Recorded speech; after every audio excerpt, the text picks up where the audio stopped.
Welcome to The Reconnect with Carmen LaBerge. We're applying the mind of Christ to the matters of the day so that you can connect the eternal with the everyday and get ready to head out into the world that God so loves in ways that honor Jesus. So let's get started. This is The Reconnect. Your daily encouragement that God has the world in the hollow of his hand. This is The Reconnect with Carmen LaBerge on Faith Radio. If we're gonna fly, we fly like eagles, arms out wide. If we're gonna fear, we fear no evil.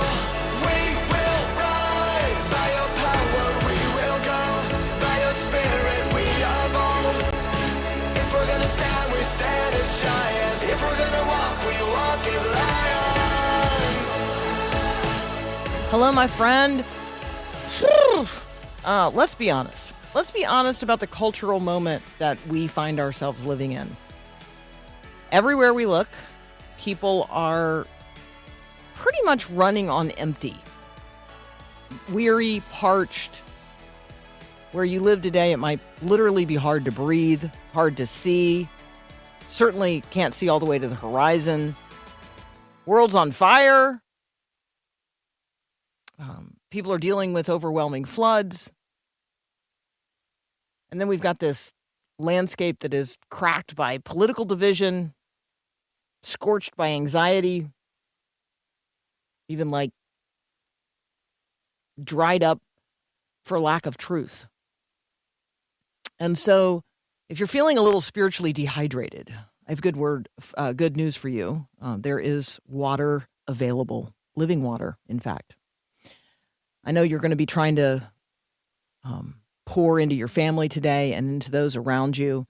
And so your life needs to be well watered. And so we want to go to the source. We want to go to the one who is the living water, the well that never runs dry.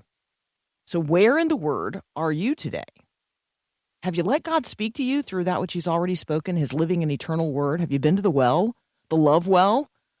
To the one who loves well and whose resources never run dry?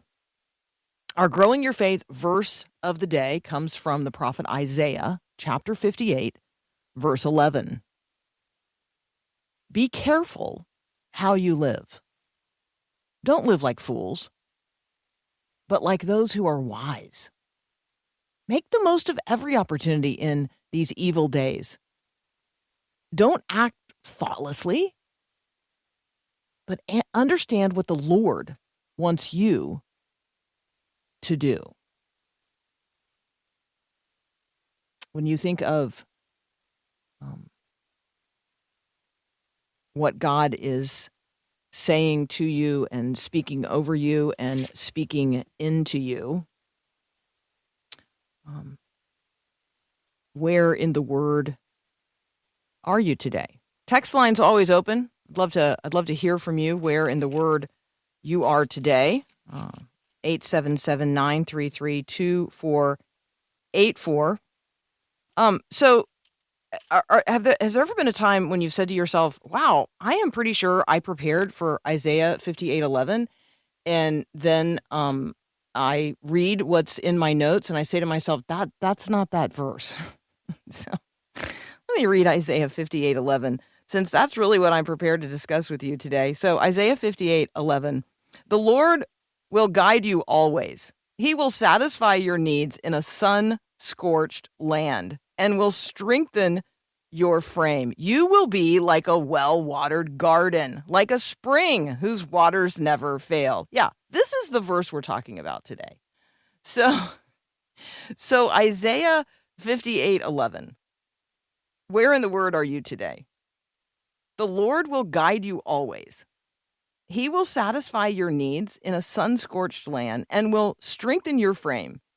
You will be like a well-watered garden, like a spring whose waters never fail. This is the verse we're going to talk about today. That other passage that I read was from Ephesians 5, which is also fantastic, but not the passage that is in front of us.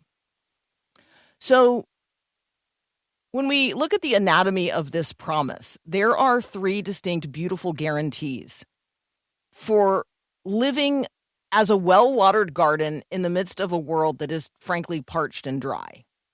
First, there's continual direction. What a great promise that the Lord will guide you always. Not just some days and in some ways, but always and in all ways. Not just on good days, not just when the path is clear, not just when there's, no smoke in the air, but always. When you don't know what direction to go next, literally the Holy Spirit is available to you as a guide. Walk at the pace of grace, walk in step with the Spirit. And then there's this. He will satisfy your needs in a sun-scorched land. First of all, there is sun-scorched land. I think that's important to recognize. We do need guidance. There are times that we do need strengthening. We have needs. We have real needs. So the promise is not that God is going to instantly change the climate, that it's always going to be, like the weather in San Diego. God does not say that he's going to immediately remove the scorching heat from life, nor us from the scorching heat. Instead, he promises to satisfy our needs in the midst of it. In the midst of it. That's a huge promise in this passage from Isaiah 58:11. And then there is this promise that God will supply physically and spiritually strength. God will strengthen your frame. So think about, how your knees get wobbly when you've been walking or running for a really long time and like your own strength is failing, when you're getting genuinely weary. This is a promise of structural support to keep us standing. I think here about the passage in Ephesians where we are commended to stand, to take our stand. And when we can't stand any longer, and when we can't stand it any longer, the promise that God will stand you. That's what this is about. God will strengthen your frame. God will stand you when you can't stand anymore and when you can't stand it anymore. From here, the text takes a really powerful turn. And this is where I think, for us here on the Reconnect, there's great power. There's a wonderful promise. Isaiah says, you will be like a well-watered garden, like a spring whose waters never fail. So when you think about a garden uses the seed and the soil, the sun, the rain, in order to produce a harvest. The garden doesn't actually consume its own fruit in the same way that a spring doesn't drink its own water. They exist to extend or bring life, to extend or bring nourishment, relief even to others. So as God pours out his grace and his truth and his peace into your life and into mine, it's not just for us that we might be stagnant recipients. God is watering us. God is pouring himself into us. God is giving himself to us so that we might become a source of life for the parched world around us, that we might be conduits of his love and his mercy and his grace. We might be pass-through accounts. Jesus as the true vine, us as the branches, his energy, his life surging through us. So I want to encourage you as you step out into the sun-scorched reality of this day. Be sure you have filled up at the well of living water, that you've been to the love well, that you have immersed yourself, saturated your life in the Word of God and with the Spirit of God, that you are anchored to him, that you are trusting God to guide you, to satisfy you, to strengthen you, to stand you up when you can't stand it anymore, and to lead you to walk even into a difficult meeting or a tense family situation or a broken community, that you would be the well-watered garden the world desperately needs. You're listening to The Reconnect, and the Friday Farm Report is up next.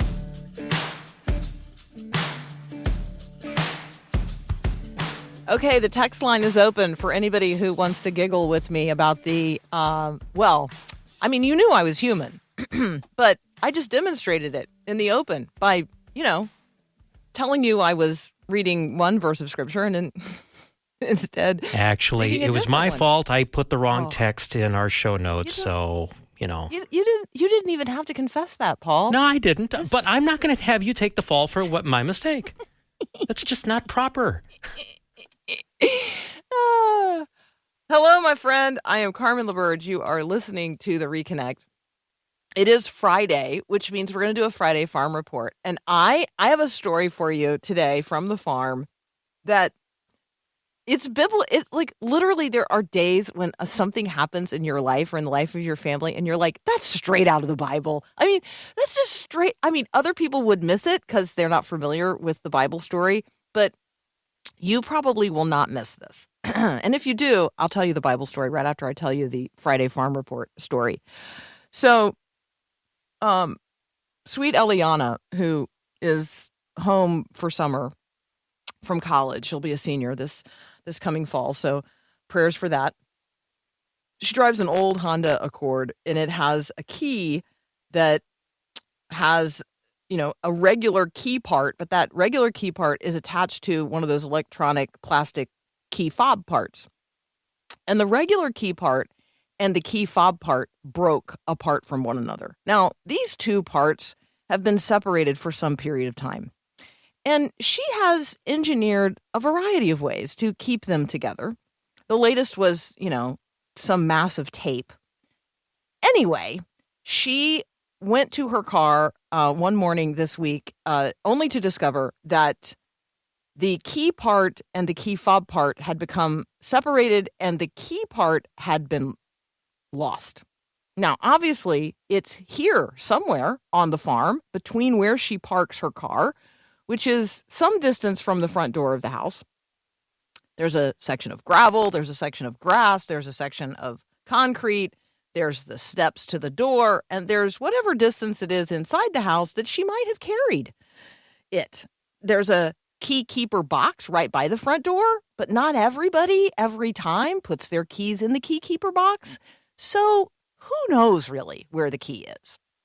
So she took my car to work that day because there wasn't a lot of margin, as you might imagine, for key searching, looking for the key. But I will tell you that for the next day and a half, every single one of us looked for the key.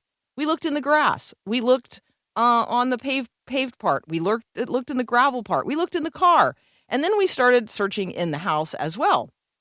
And that actual key part of the key was nowhere to be found. And so, being farmers, we dug out the metal detector because, yes, we have one of those. Nobody in our family really knew how to use it, but that's okay. It was fun. We had a good time. Got some 9-volt batteries, cranked that thing up, and all had a good time using the metal detector in the grass, in the gravel, on the pavement, around the car. Here's the thing. You can't use it in the car because the thing just rings all the time.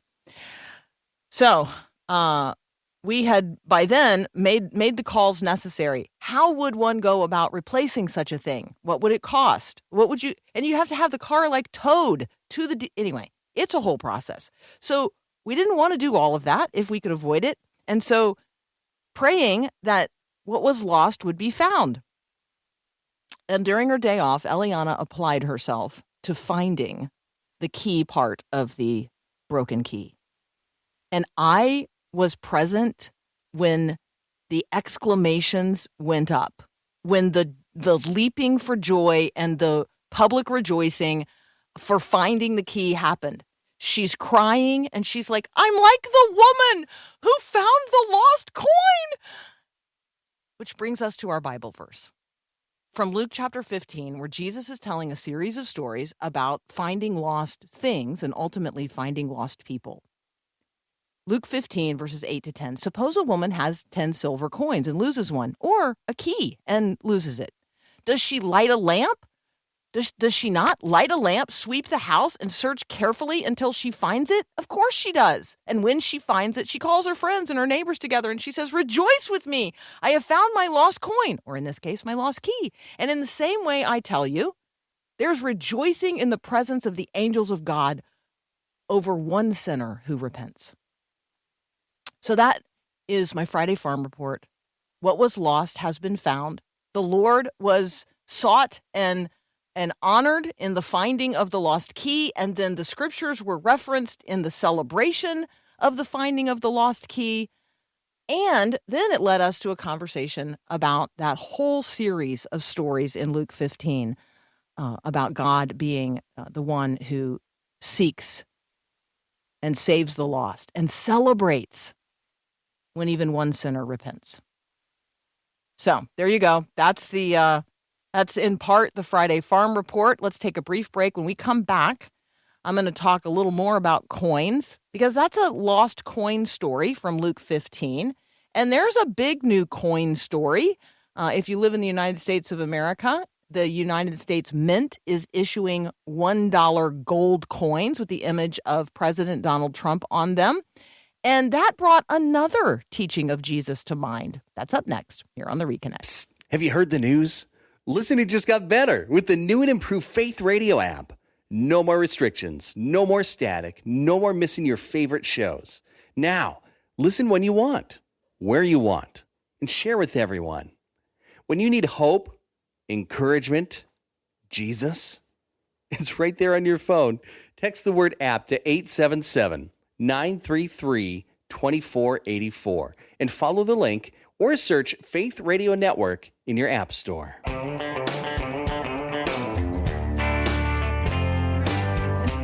Okay, everybody on the text line wants to know the same thing. It didn't occur to me that everybody would want to know, where was the key found? I'm Carmen LaBerge. This is the Friday Farm Report, and it is about found things. And so, this little portion is. And so, yes, the key was found. The broken part of the key was found. It was in that terrible, awful, we call it a space between the driver's seat and the console, but there's really not any space there. It's all smushed and crammed together. It's like a hot, pasty mess in there, especially if you're a teenager. Yeah, so that terrible, awful space between the driver's seat and the console, I suspect that the key part of the key came dislodged from the fob part of the key when she pulled it out of the ignition in the middle of the night after work, and she didn't feel it come apart. And so I suspect that's when it dropped right there. And then as we searched for it, we made the problem worse. It worked its way deep into that terrible crevice, and she did eventually find it. I mean, we'd moved that seat, forward and back a number of times in the search for the key. And so I will say, there are times that in our searching, we make the problem worse. The thing gets, further and further back. So I don't know. That's probably a lesson for another day. I want to talk here about a coin. The U.S. Mint is in production of a $1 coin. And the image on that $1 gold coin is the President of the United States, Donald Trump. And it is going to be released this fall. It's a coin commemorating the 250th anniversary of the United States of America. On the front is an image of the president and the words, "In God We Trust, Liberty, 1776 to 2026." On the back, United States of America, $1, with the, the eagle that has the arrows in one talon and a peace branch in the other. And on the shield that is across the eagle this year, in this one, it says 250. So this announcement was just made this week that the U.S. Mint is in production now for these commemorative $1 coins. And I thought, well, this gives us an opportunity to talk about the teaching of Jesus in Mark chapter 12, where some Pharisees and some Herodians come to Jesus. They're trying to set a verbal trap. And they come to him and they say, "Teacher, we know you're a man of integrity. You aren't swayed by other people. You pay no attention to, who they are, meaning status. But you teach the way of God in accordance with the truth. And so, and here's where they pose the question, where they're hoping to trick him or trap him. Is it right to pay the imperial tax to Caesar or not? Should we pay taxes or should we not pay? And the scriptures say, again, I'm in Mark chapter 12, Jesus, knowing their hypocrisy, says, why are you trying to trap me? He says, bring me a denarius and let me look at it. So bring me a minted coin and let me look at it. And so they brought the coin, and Jesus asked them, whose image is this and whose inscription? Caesar's, they replied. And this is where Jesus says, well, then give back to Caesar what's Caesar's and give to God what is God's. And they stood amazed. So I think there are lots of opportunities here for us to have coin conversations in the culture. And for us to tell this story and then ask what amazes you about the teachings of Jesus? What amazes you about Jesus? Or, are you still at that point where you're trying to set a trap for him? Like you're somehow trying to prove that he's not who he really is. Are you still trying to use Jesus as a way of wiggling out of something? Like, well, I don't know, paying your taxes. What would you do with a Jesus coin? It did provoke me, the whole coin conversation did provoke me to wonder, has there ever been or is there a Jesus coin? How would I feel about that? How would God view that? Well, come to find out, the Byzantine Empire actually minted a coin depicting Jesus in the late 7th century. So this was under the Emperor Justinian II. Prior to that, any sort of quote-unquote Christian coinage used symbolic elements, crosses, anchors, doves. But Justinian thought he would break that tradition and stamp the face of Jesus on a gold solidus. And it's a bearded image of Jesus. And so after this, Empress Theodora is the next person to put the image of Christ on coinage, and that's in the 9th century. But between those two, there's a period of time during which religious imagery was strictly banned. And so I do think this is a conversation, like, should we not have any sort of representation of God on our coinage? And then you say, or on our currency.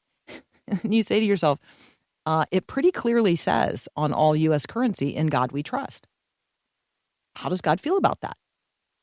Is that in any way co-opting God into the currency of our country?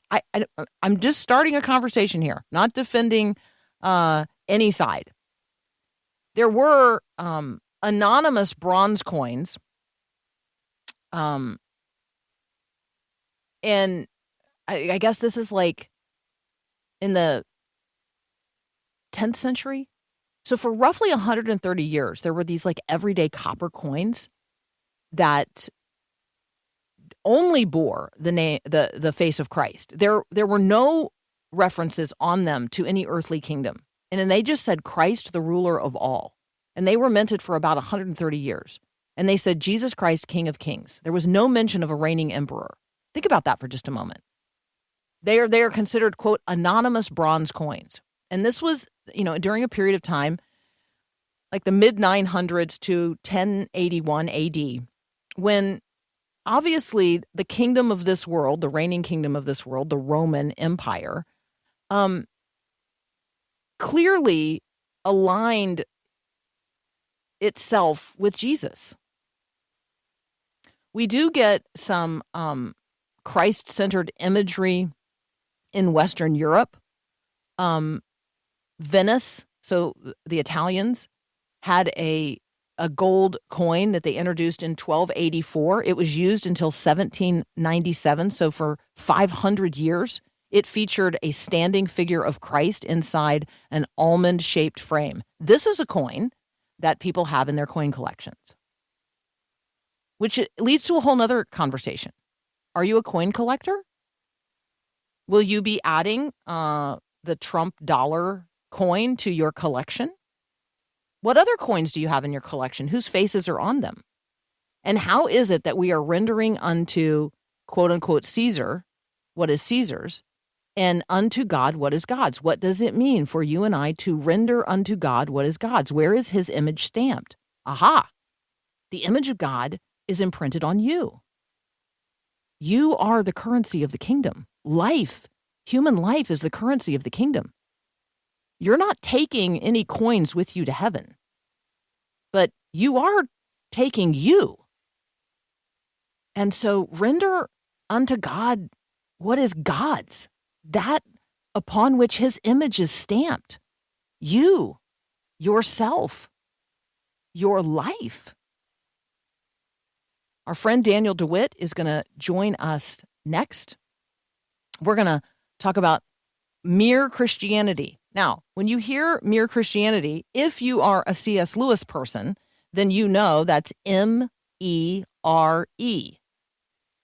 A lot of other people, when I say mere Christianity, they think of the reflective surface that you see yourself in. Mirror Christianity. And that's just curious, right? Because depending on who you are and how you hear will actually, it will answer the question of whether or not the era of mere Christianity is over and whether or not it's worth fighting for. That's up next here on The Reconnect.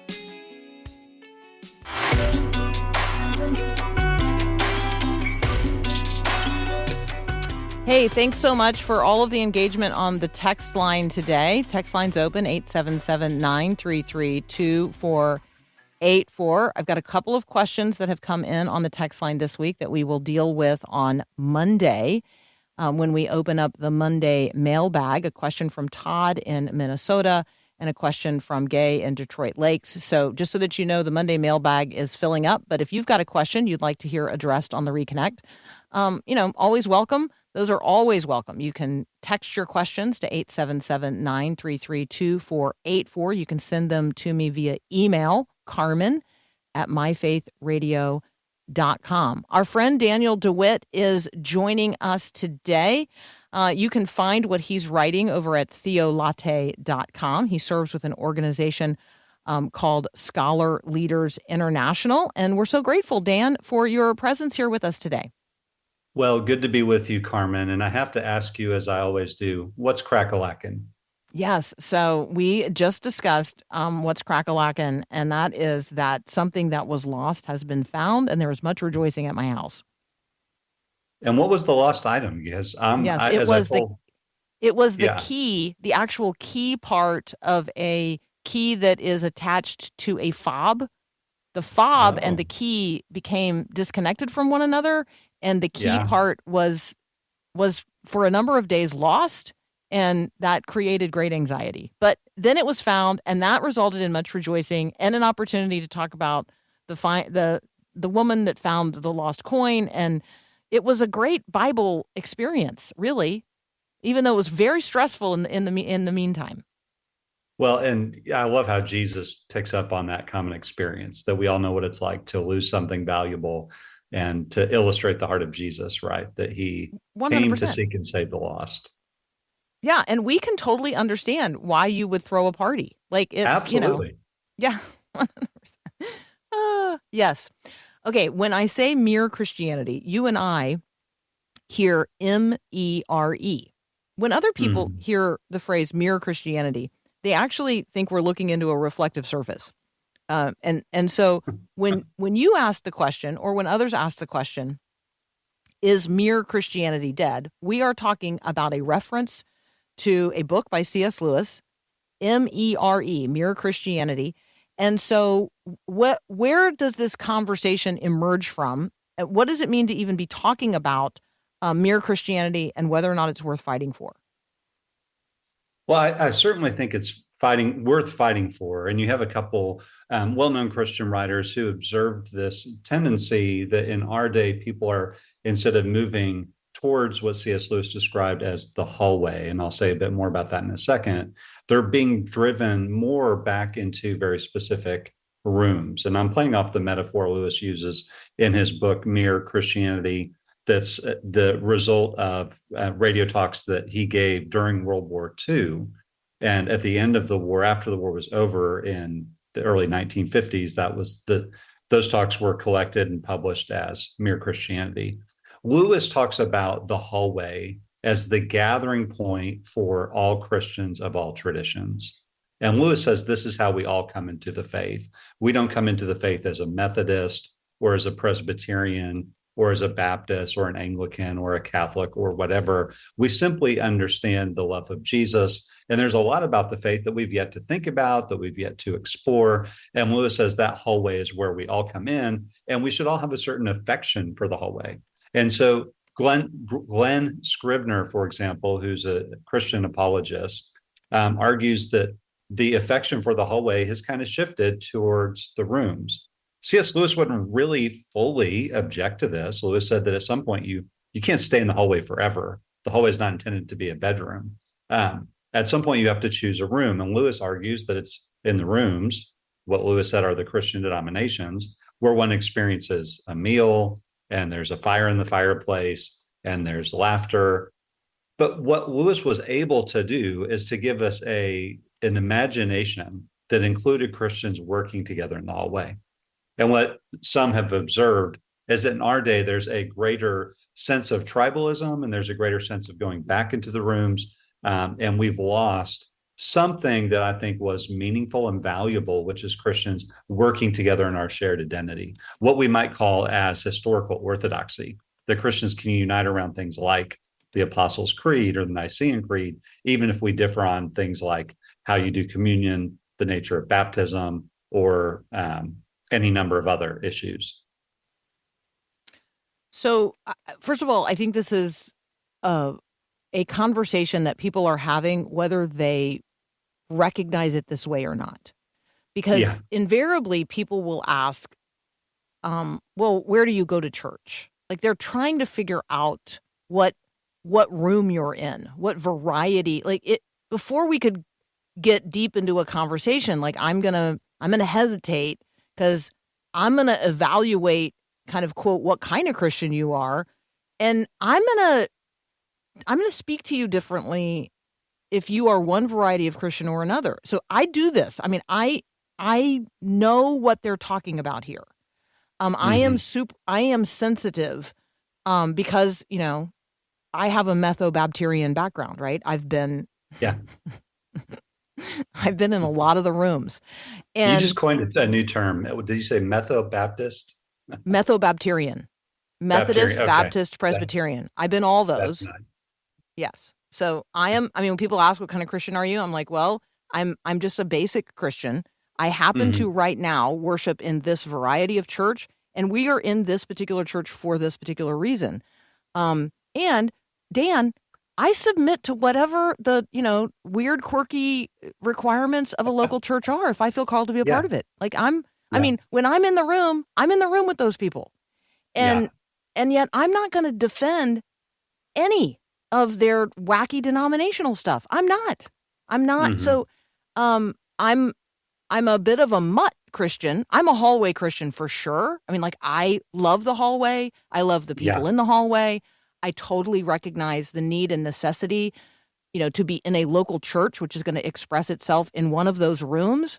But man, I'm a hallway Christian for sure. And so I absolutely think that mere Christianity, that Christianity where in the hallway together as Christians, every single one of us confess Christ as Savior. We recognize our need for salvation. And I hope we see that the gospel is bigger than any one of us, that we don't think the gospel is just reduced to me and Jesus. Like, I hope that our mere Christianity is the Bible is the word of God. The whole universe and everything in it is saturated with God's presence. His power is available. his presence is ready. Like my Mere Christianity is big. I don't know. Do I still have a place, or No, yeah. I think what you're describing, Carmen, is absolutely spot on. And I think that really is what Lewis intended. I mean, Lewis was himself very committed to the Church of England throughout his life. And so Lewis was in no means saying that we should despise the rooms, but we also shouldn't despise the hallways. And so the hallway is not an end unto itself. We should pick a room. And I think what you described is the very right way to think about it. And what we, in this day and age, is people are really longing for a tradition to belong to. And I think that that makes them appreciate the room a bit more than the hallway. What we need to do is to remember that we can still work with Christians who come from different traditions.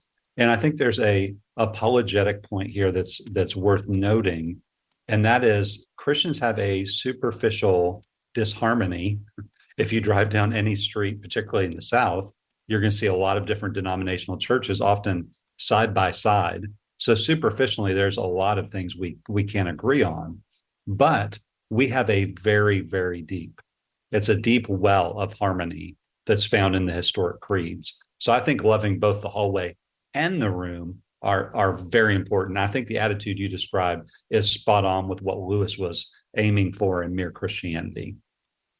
Have you ever read, are you familiar with My Heart, Christ's Home by Munger, which is like so old? No, I'm not.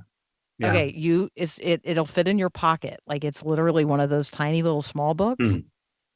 And so when I was a teenager and was invited into fellowship with Christ, like I gave all of myself that I understood to all of Christ that I understood. My young life leader was Kathy Connor. And I'd grown up in the church. I had grown up in a United Methodist church. She happened to be over at the Presbyterian church, which is how I became Methotarian, and then later I became Baptist. So thus Methobaptarian. But one of the things that Kathy Connor used as a tool in her toolbox, which feels like 100 years ago now, was this little tiny book called My Heart, Christ's Home.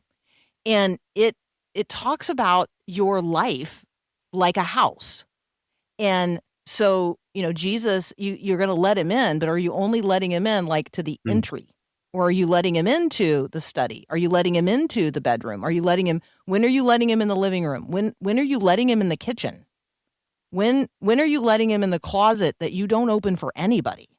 Like, right? When does he get to go to the basement? So the sort of Lord of your whole life concept, Jesus in all the rooms, for me has been a way that I have thought about. Like that is sticky for me. Like I have thought about every room of my life being eventually opened and submitted to the lordship of Christ.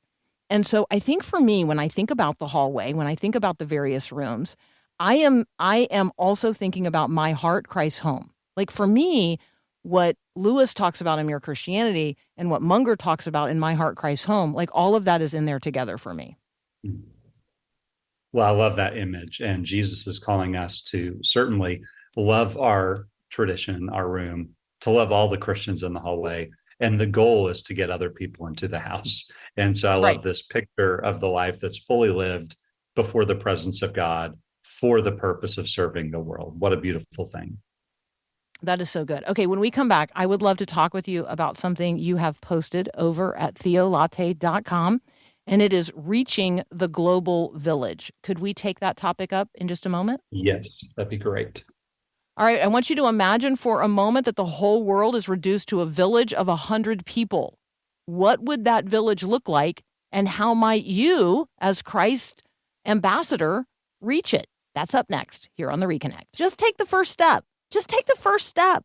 I mean, every journey begins with a first step, right? And if you want to hike to the top of a mountain, or if you just want to, make it around the block, it all starts with a first step. Just take one step, a step out the door. Now, the same holds true in the journey of discipleship with Jesus. A relationship with Jesus actually begins with a first step. Sometimes taking that first step can be really hard, right? Well, if you've got questions about what it means to begin a relationship with Jesus, just take the first step. Text the word faith to 41224. Our friends at the Billy Graham Evangelistic Association are going to hold your hand as you take the first step or the next step in your walk of faith with Jesus. They're going to help you walk with him and talk with him. Take the first step of faith today. Text the word faith to 41224.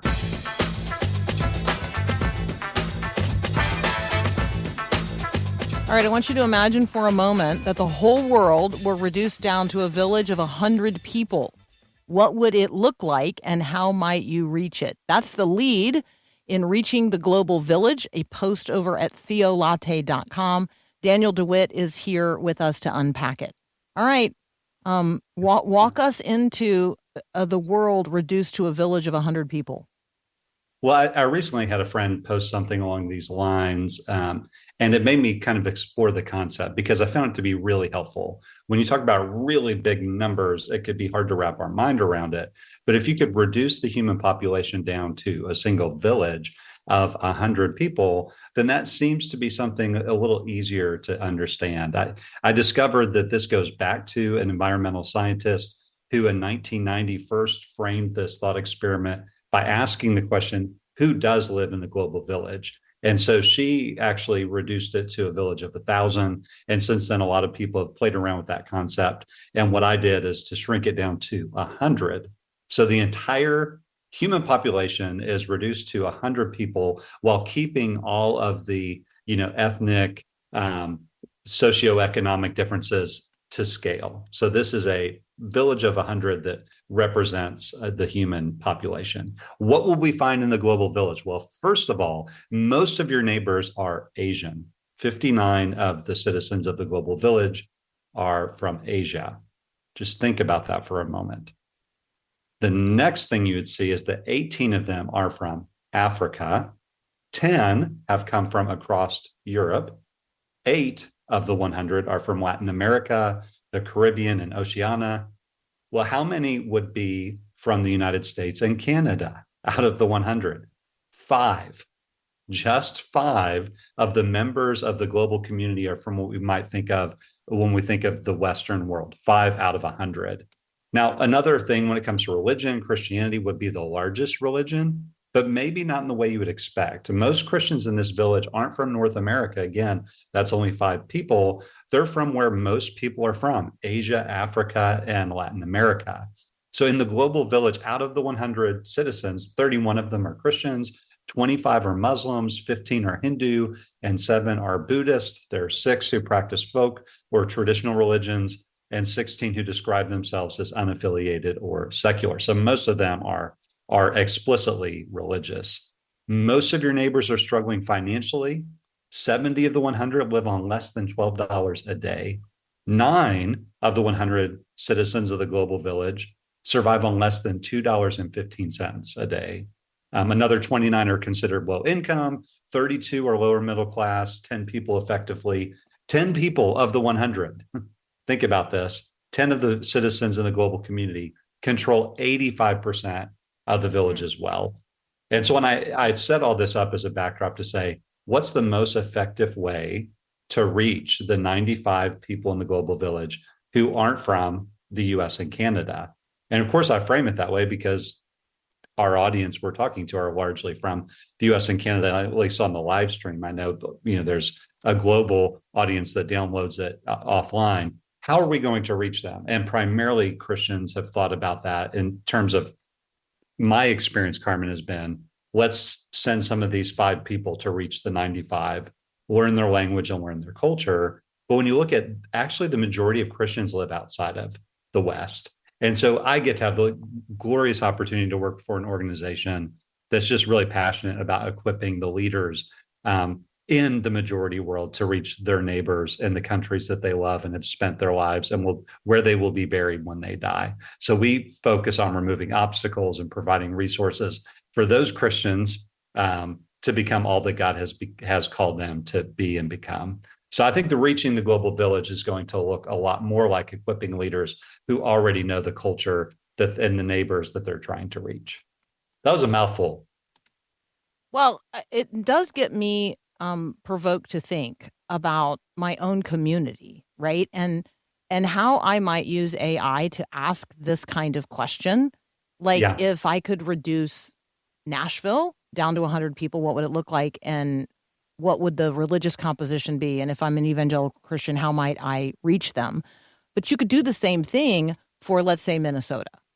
If you could reduce Minnesota down to 100 people, what would it look like? And if you were an evangelical Christian, how would you go about reaching those people for Jesus? Like, you could totally, this would be one of those uses, I think, of, because I can't do all that research myself, but there's enough research out there that it could be cobbled together to answer this question. And so I think, first of all, I really appreciate you sort of provoking this conversation, because I think this is really helpful, and I think we need to do this.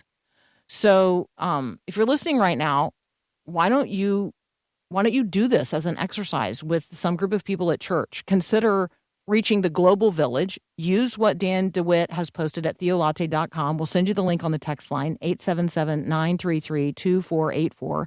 And then use some AI mode, whichever one you want, and ask a really good question. Like, if you could reduce Minnesota, whatever state you live in, down to 100 people, what would it look like? Now, you need to include, the better question you ask, the better results you're going to get. So you need to include, as a part of your question, the religious affiliation and practices of those people, because that's part of what you want to know. So my question in AI mode is this: if you could reduce Minnesota down to 100 people, what would it look like, including religious affiliation and practices?